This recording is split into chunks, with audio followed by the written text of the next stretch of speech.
The demand is growing for Macarthur FC to establish a team in the A-League Women's, that is ALW, competition, especially after the announcement that Auckland will introduce a women's team in 2025. Macarthur FC, based in southwest Sydney, received their men's license 6 years ago, but has yet to announce any concrete plans for a women's team. Despite being granted a $1 million federal government grant from the Play Our Way Women's Sports Fund, which allocated $200 million to support female sports, Macarthur FC has not committed to a timeline for joining ALW. The club's grant is specified as a community engagement fund, aimed at increasing participation in culturally and linguistically diverse communities, rather than funding for a women's team directly. However, the community and fans are urging Macarthur to fast-track its entry, reflecting a wider push for greater female representation in Australian sports. This call to action is not without reason. The region has become known as a breeding ground for female footballers, producing talents like Matilda's veteran Alana Kennedy. Additionally, local National Premier League team Macarthur Rams have made an impact by winning 3 consecutive state titles. Prominent figures, like Rams former coach Stephen Peters, who recently joined Perth Glory in the ALW, advocate for a women's team in the region, highlighting the area's rich pool of talented players. Many of these players currently compete in other ALW teams, a testament to the footballing strength emerging from southwest Sydney.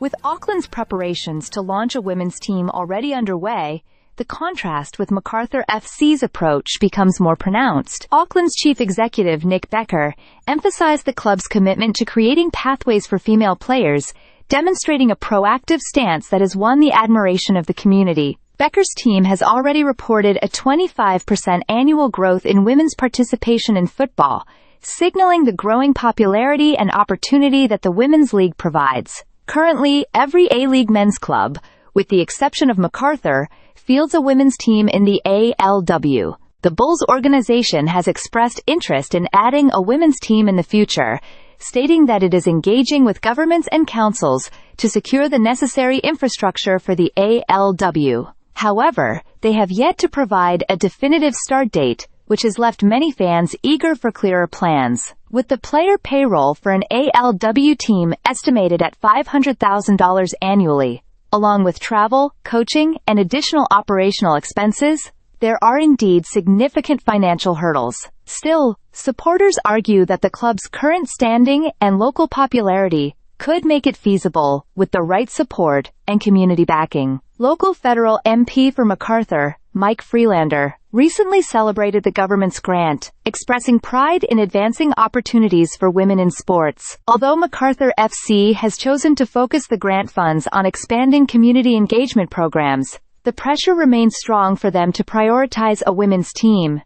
In many ways, Macarthur FC's hesitance stands in stark contrast to the excitement and readiness in the region. The community, which has eagerly supported the Bulls' initiatives in men's football, now hopes to see the club step up and provide similar support for women athletes. With calls for inclusion growing stronger and Auckland's example setting a new benchmark, the question now is whether Macarthur FC will take up the mantle and invest in the region's future by fielding an ALW team.